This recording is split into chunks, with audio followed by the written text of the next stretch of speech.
Good morning to you.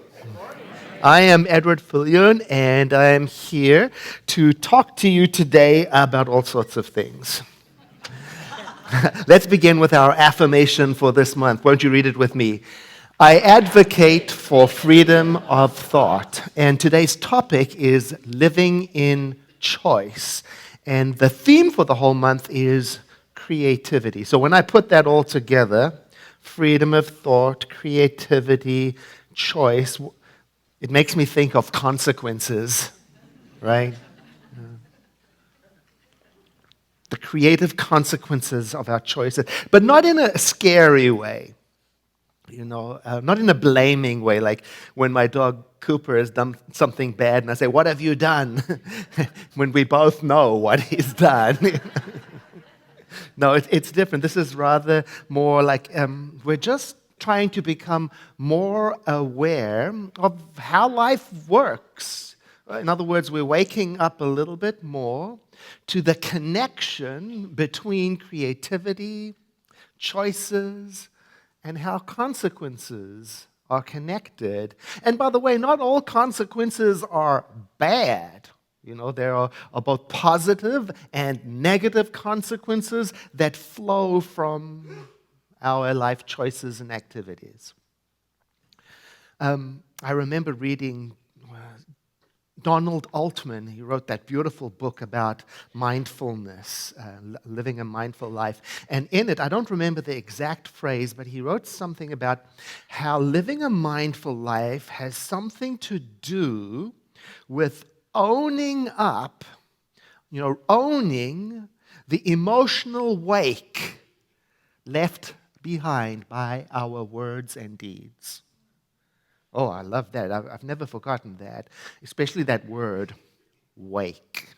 And here it means the waves left behind a moving object as it goes through the water, like, for example, a boat in this photograph by Martin Adams taken from above. You can see the wake over there. It also means the path that is left behind as something passes. Like, to use a negative example, like trees destroyed in the wake of an angry storm.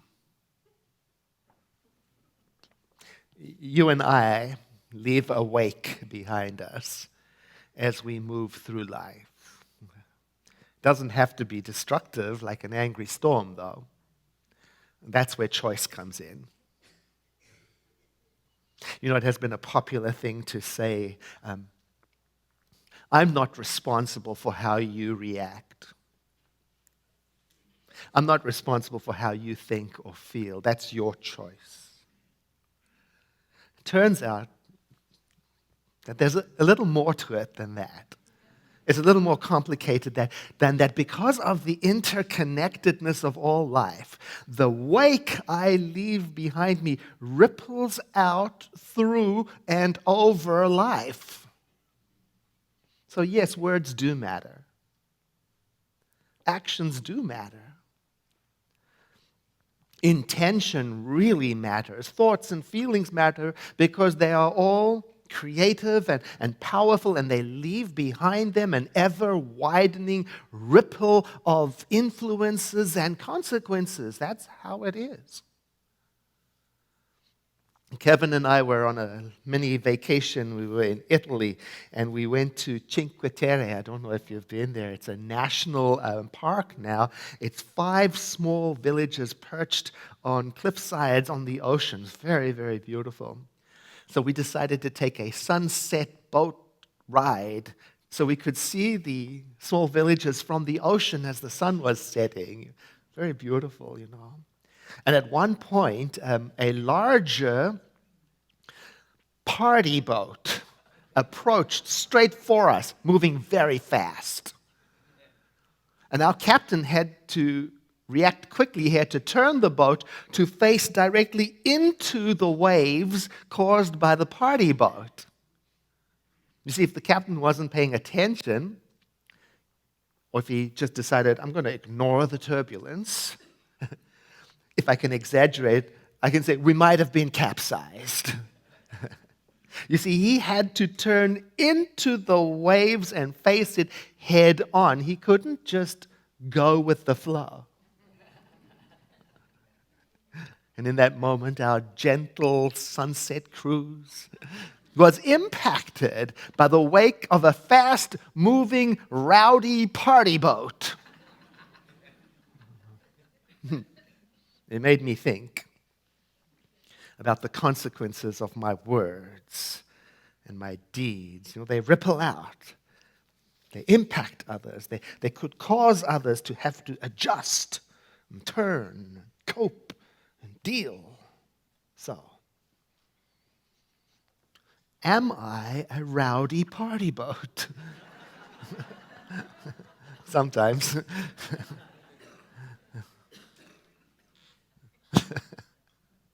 Am I an angry storm? Am I a gentle breeze? Am I a warm, nourishing rain? See, when I think about that and I own it, it will influence me and the choices I make for how I speak and what I speak and what I allow and what I promote and what I cause and what I create. Because it turns out I am, just as you are, I am part of what I cause and create.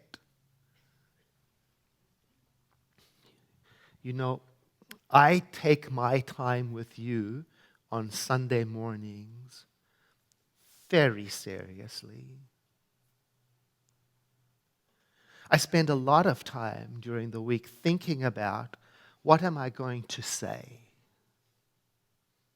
Because between many of us, there's a bond of trust. It's been formed over many, many years.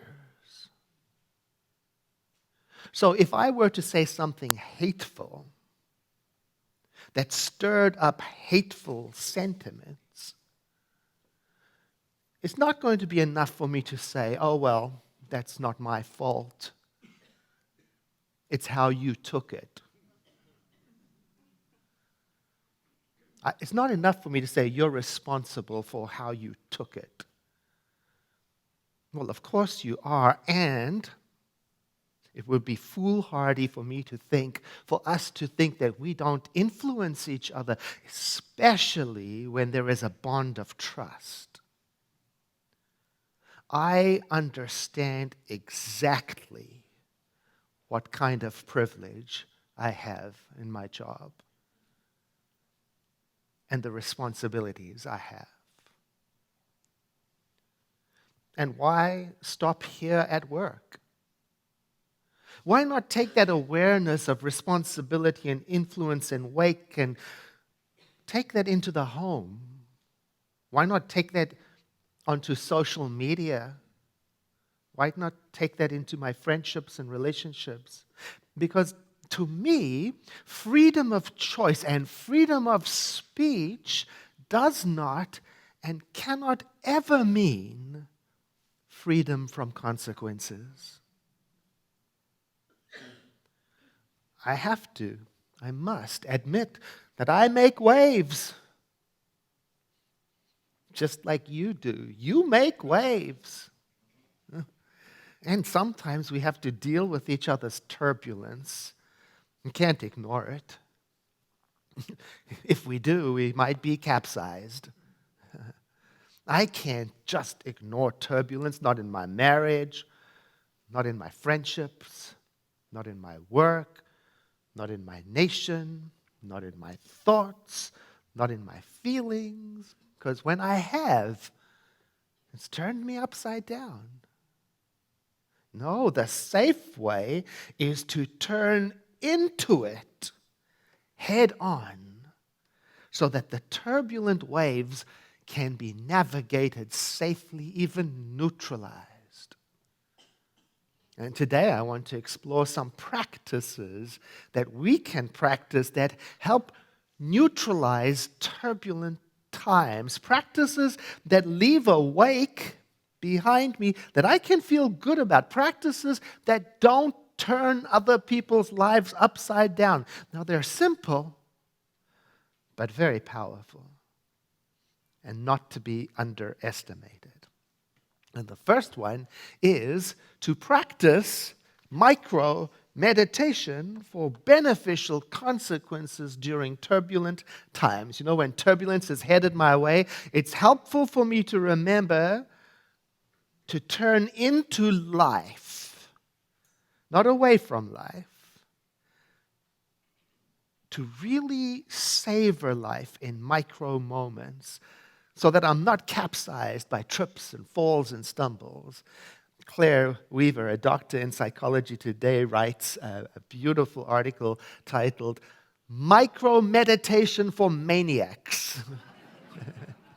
And in it she says, you know, like when turbulence is headed my way, stop what you're doing and find something lovely to look at. Now, she says in her office she's very lucky because there's a big, beautiful window. She can always look out of the window and see a plant or this or that or a spider web. But if you don't have any windows, a photograph or any beautiful object will work in this exercise. Then, she writes, gaze at the pretty thing and listen. Don't analyze, just listen to the sounds around you. And stop listening to the voice in your head and listen to the world around you. If you catch yourself identifying or evaluating a sound, just gently move on to the next one. And then, smell. Breathe slowly and deliberately and see if you can smell anything. Again, without assessing it. And then, feel. Feel your body, the air circulating around you, the support of whatever you're sitting on or standing on. And then, just float for a little bit on a sea of sensory awareness, veering gently away from all your mind's attempts to categorize, assess, capture. And as you breathe in, just say to yourself, just. And breathing out, be. And you repeat it for a few seconds. Just be. Even up to 5 minutes. And then at the end of the article she writes, I can promise almost that if you haven't meditated before, and even if you have, this may be hard to do at first. But I can also promise you that if you try it 4 to 5 times a day, every day, it will gradually become easier. And I add to that, I think I can promise that you will develop a habit that will help you neutralize and navigate turbulent times. It will also help you become a person who makes a beneficial impact to the wake you leave behind you. The second practice is to check what your intuition is telling you so as to avoid making choices that result in undesirable consequences. In Science of Mind, we've learned that we have a built-in guidance system. We just have to remember to use it. You know, when turbulence is headed our way, that's the time to tune into our inner navigator. And the way you do that is before you speak, before you act, before you choose, if you can, you ask yourself, what am I doing? And why am I doing it? And then you take time to tune in to the feelings that arise, because that's how the inner navigator speaks. You take time to tune into also, what are you intending? And own that. Or another way of saying the whole thing is, listen to your heart. Honestly, humbly, authentically. The next practice is to show up and connect with your community for lasting, healthy consequences. Now, social isolation is an epidemic in our nation. On one hand, we value radical individuality, independence, self-reliance. It's all about that. On the other hand, it turns out we don't thrive without each other. In reality, being with and around people turns out to be medicine for the soul.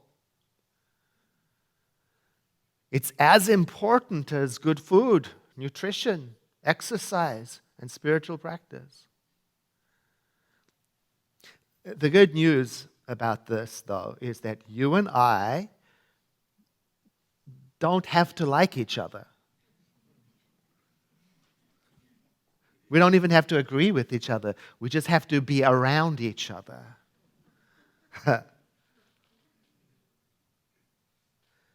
So that when turbulence heads our way, then turn into life and show up for your community. There was a study at the University of Arizona that showed that having good, meaningful conversations is good for us. Because those kinds of conversations can help us sort out meaning in an otherwise pretty chaotic world. It can also help us to not feel alone. It can also help expand our view when that needs to happen. That's why our Sunday evening exploration that takes place at 7 p.m. right here at the center is so valuable. A place where you can talk and listen and be heard. That's why our diversity discussion group is so valuable. Or our grief support group, so valuable. Talking about what you believe in helps connect people. And it is important for me to add, don't force your meaningful conversations onto people who don't want to have them. Because that can create more turbulence for everyone. Just showing up and being around people and even having superficial conversations is enough to help us cope with turbulence.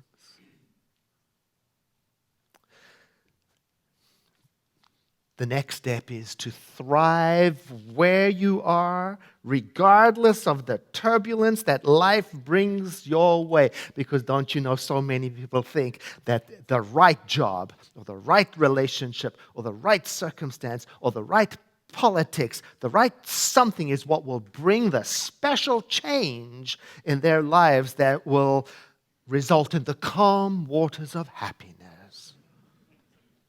I suppose there is some truth in that as a possibility. However, we all know that at any moment, a rowdy, fast-moving party boat is headed our way. Could be passing any moment. And still, I'm going to thrive. Yes, I may be knocked about by life now and then, and still I'm going to thrive. That was the message of last week's. And if you missed it, you can see it online. It's available all the time. We talked about starting right where I am at any given moment, right now, and evaluating what are my options now.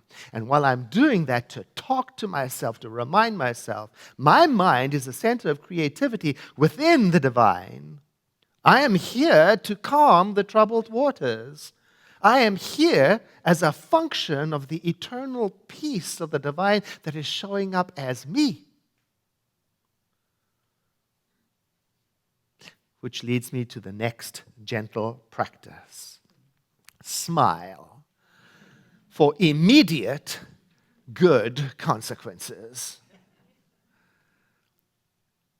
This is something wonderful. You can practice this even when you don't feel like it. In that regard, it's very similar to forgiveness work. You just start even if you don't mean it.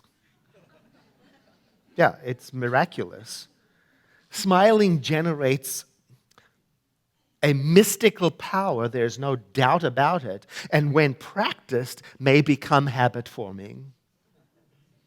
I drive my friends crazy, some of them, because I am often, not always, but I am often annoyingly optimistic. Always pointing out the possible gift and always looking on the bright side, except when I'm depressed or unhappy or sulking or mad or disappointed or frightened or frustrated or worried or obsessed or scared.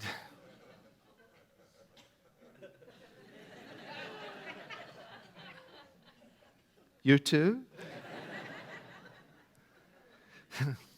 The reality is, happy people are not happy all of the time.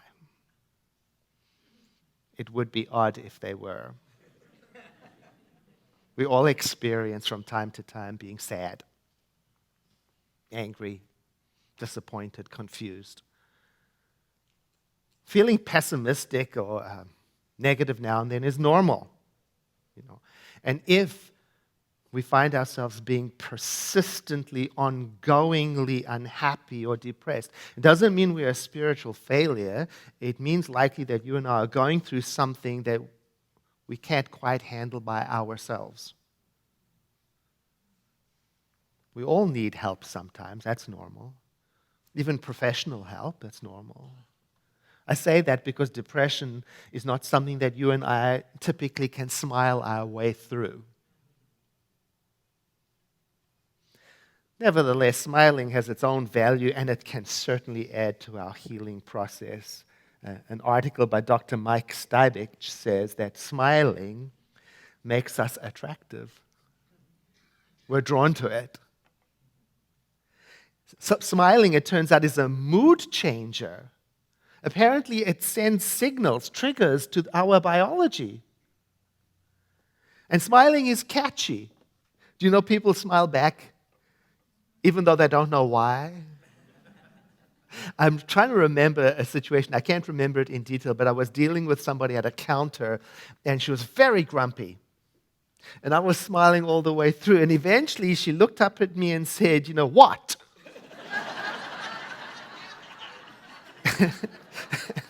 I said, "Nothing, I'm just happy." And she said, "Well, it's annoying me." But don't you know she was smiling when she said that? Huh? Hashtag winning. The article says smiling is also an immune system booster. Who knew? Vitamin smile.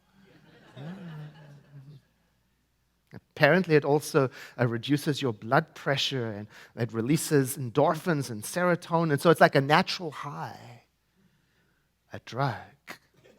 Oh, you want to get high? Lock yourself up somewhere in your office, in your bedroom, and smile persistently for 10 minutes and come out all goofy. Apparently, smiling also makes you look younger. And we can learn more about the connection about spirituality and health on Friday at the free event with Jane Kennedy about the spirituality of health.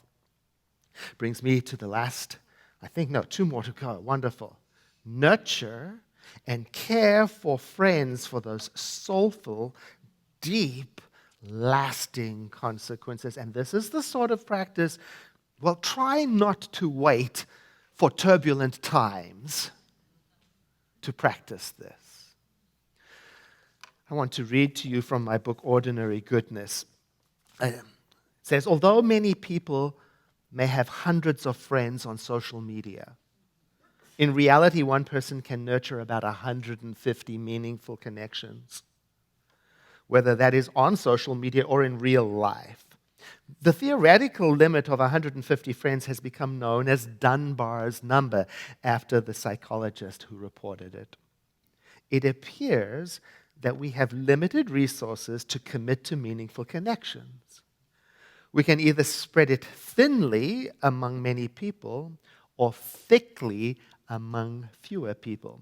It's likely that a person has about 5 intimate friends, twice as many excellent friends, and about 50 very good friends. Beyond that, the people in our circles are likely acquaintances.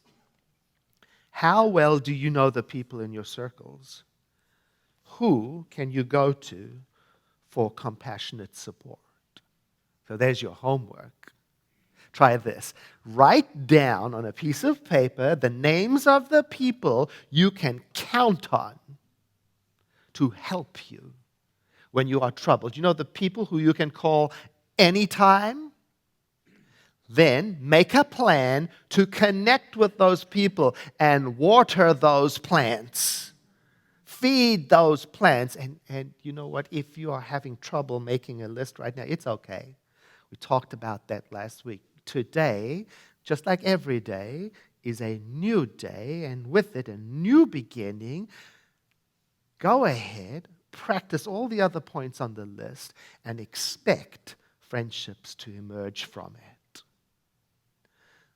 The last point is one that really deserves a 6-month seminar all by itself.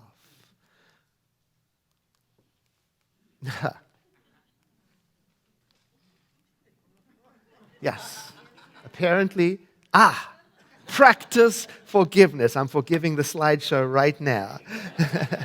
Practice forgiveness for those life-transforming consequences. And this is the one that you've got to do when you can and as you can. Think of the micro-meditation. Think of it in the same way. A little bit goes a long way. One of our members, Adrienne Bowes, is reading The Second Mountain by David Brooks. And in an email exchange, I realized that Adrienne does what I do and hand writes out passages that are meaningful. And she sent me a note with one passage, and to me, it sort of says everything and wraps up today's message in the light of all these steps. So I share it with you. I'll read it to you. When relationships are tender, when commitments are strong, when communication is pure, when the wounds of life have been absorbed and the wrongs forgiven, people bend towards each other, intertwine with one another, and some mystical combustion happens. Love emerges between people as a pure flame. I invite you to take a breath in with me and to exhale, letting your eyes close for a moment of silent contemplation.